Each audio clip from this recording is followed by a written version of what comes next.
Hola, buenos días. Yo soy Sharon y este es el bloque 3, ya por fin de formación cívica y ética. Este es el más denso, es mínimamente más denso que el 2, pero pues bueno, vamos, se titula Estado, Democracia y Derechos Humanos. Ay no, este ya es como el tercer intento porque te digo que está muy denso y me equivoco cada rato, pero pues vamos. Organización del Estado mexicano. ¿Qué es un Estado político? Es la forma de organización social de un territorio en condición de soberanía. El Estado es quien norma la vida de los ciudadanos a través de sus instituciones y estas son reguladas por el orden jurídico. País. Es importante tener en cuenta la definición de estos tres conceptos, pues a menudo se usan como sinónimos, sin embargo hay unas distinciones. País. El territorio que forma un espacio geográfico, político y cultural. México pues es un país, es considerado una república federal, pero también antes fue considerado una república centralista. Esto se va a ver más adelante. Soberanía. Es la capacidad que tiene el Estado de dirigir su gobierno y a su pueblo como país. La soberanía reside en el pueblo, pues cuando éste va a votar por sus representantes bajo principios democráticos. También quiere decir que ningún país puede intervenir en las decisiones de otra nación. ¡Ay, no! ¡Qué ruido! Permítanme. No es posible este suceso. La nación hace referencia a la comunidad de personas unidas por motivos de raza, lengua, religión, historia, cultura, etc. Esta está regida por un gobierno y lo constituyen personas e instituciones. El Estado mexicano tiene elementos, los cuales son su población, grupo de personas que viven en un área determinada. La población pues se va renovando porque fallecen personas, nacen nuevos individuos y hay migración. Territorio. México está formado por una superficie continental, por islas y mar territorial. México es un país megadiverso porque tiene el 10% de las especies vegetales y animales del planeta. ¿Vale? Es el quinto país más grande del continente americano y el 14º a nivel mundial. Gobierno. Es el conjunto de personas e instituciones que ejercen el poder público por un periodo determinado para representar al pueblo. El gobierno norma los actos de la vida social, administra y organiza los recursos públicos. Cuenta con cuerpos de seguridad y el ejército a su disposición para mantener el orden y defiende al país de ataques exteriores. Leyes. Los Estados Unidos mexicanos cuentan con la Constitución Política de los Estados Unidos mexicanos, que también se le llama Carta Magna y fue elaborada en 1917. La República es un tipo de gobierno, el cual lo tienen la mayoría de los países, entre ellos México. Según la RAE, la República es una organización del Estado cuya máxima autoridad es elegida por los ciudadanos o por el Parlamento para un periodo determinado. Otra de sus características es que el poder se divide en el legislativo, el ejecutivo y el judicial. El primero es quien promulga las leyes y está representada por el Congreso de la Unión, que lo integran la Cámara de Diputados y de Senadores. El Poder Ejecutivo es quien dirige al gobierno. Se basa en las leyes promulgadas por el Legislativo. Dentro de sus funciones está el disponer del ejército para auxiliar a la población, así como de disponer de la marina y la fuerza aérea en caso de situaciones de guerra. Poder Judicial es quien imparte la justicia. Tiene a su cargo la protección de garantías individuales y sociales de los mexicanos. Equilibra las acciones de los dos poderes ya mencionados. Derechos y obligaciones en un Estado democrático. El derecho es la facultad de un individuo para hacer o abstenerse de algo, ¿vale? La Constitución mexicana fue la primera en el mundo e incluyó derechos sociales. ¿Qué son los derechos sociales? Pues son obligaciones que el Estado tiene con la sociedad. Algunos ejemplos de esto lo tenemos en el artículo 3, donde nos mencionan que tenemos derecho a recibir educación y que el Estado imparte educación obligatoria, pública y gratuita. En el artículo 24, donde se nos dicen que somos libres de profesar la creencia religiosa y de practicar ceremonias, devociones, actos de culto, etc., siempre que éstas no constituyan delitos o que estén penadas por la ley. Otros ejemplos donde vemos derechos sociales es en el artículo 1, 6 y 7. Obligaciones de los ciudadanos. Como ya vemos, también tenemos deberes.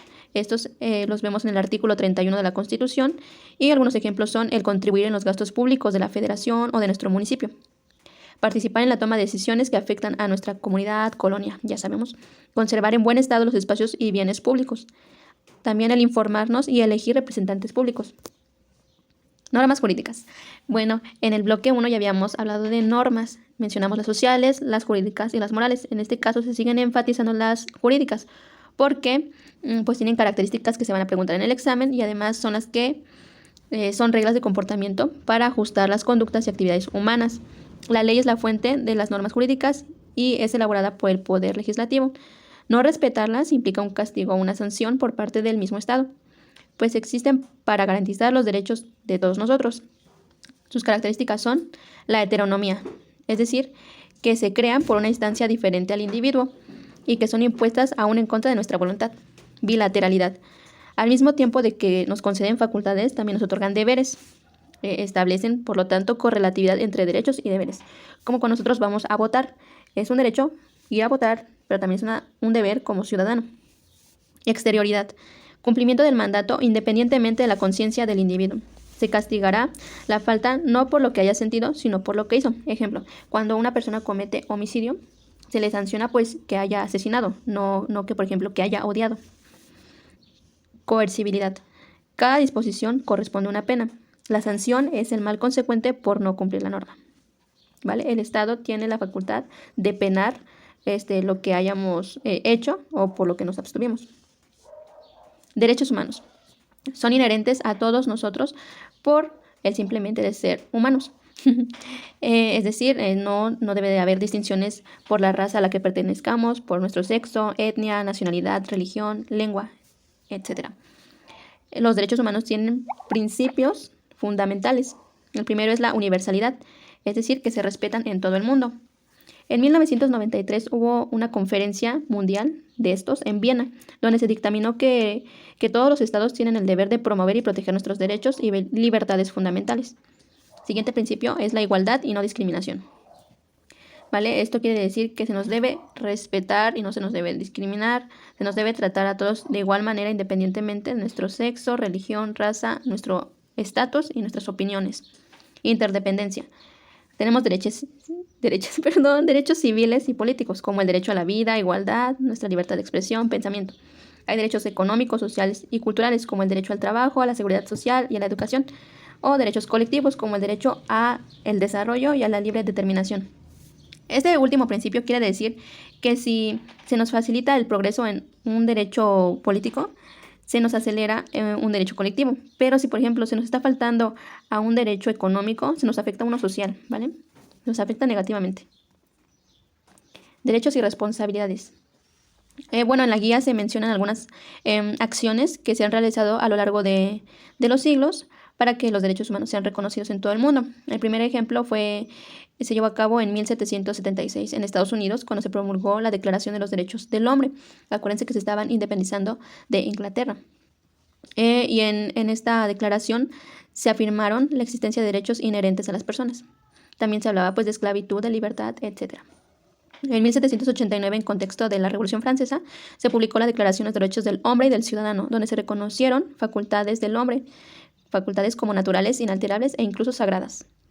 En 1948, después de la Segunda Guerra Mundial, se estableció la Declaración Universal de los Derechos Humanos y fue apoyada por 58 países, miembros de la ONU, Organización de las Naciones Unidas.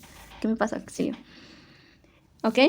En la guía se nos siguen aventando datos importantes, como otros derechos importantes que tenemos que tomar en cuenta, que son la autonomía y la libertad, o sea, de que nosotros nacemos libres, de la justicia social, de que haya pues distribución equitativa de oportunidades, de que se nos respeten nuestras diferencias culturales. Por ejemplo, en 2006, la OMS emitió un protocolo de derechos sexuales del adolescente, como el derecho a la privacidad sexual, el derecho a la información sexual sustentada en conocimientos científicos, el derecho a una educación sexual integral y el derecho a la atención de la salud sexual. Todo esto pues es muy importante que lo conozcamos. Y los reactivos que se nos presentan son el siguiente. El primero nos dicen, de acuerdo con el derecho internacional, los jóvenes a que tenemos derecho, pues el primero más sonado pues es el recibir educación. También se nos dice igualdad, salud, manifestación de nuestra propia identidad, etc. 2. En una sociedad regida bajo principios democráticos, la elección de los representantes debe ser resultado del voto, o sea que le digamos las características del voto. Debe ser libre, secreto y directo. 3. En una república, los ciudadanos son los que eligen al presidente que ha de gobernar a toda la nación. Esto es un ejemplo de soberanía, de un país soberano, ¿vale? 4. ¿Qué miembros conforman las mesas directivas de casillas? Estos nos ayudan a garantizar, pues, la transparencia de los procesos electorales, ¿vale? El presidente, el secretario y los escrutadores, quienes son quienes computarizan los votos y, pues, hacen esos procesos para el conteo, ¿vale? 5.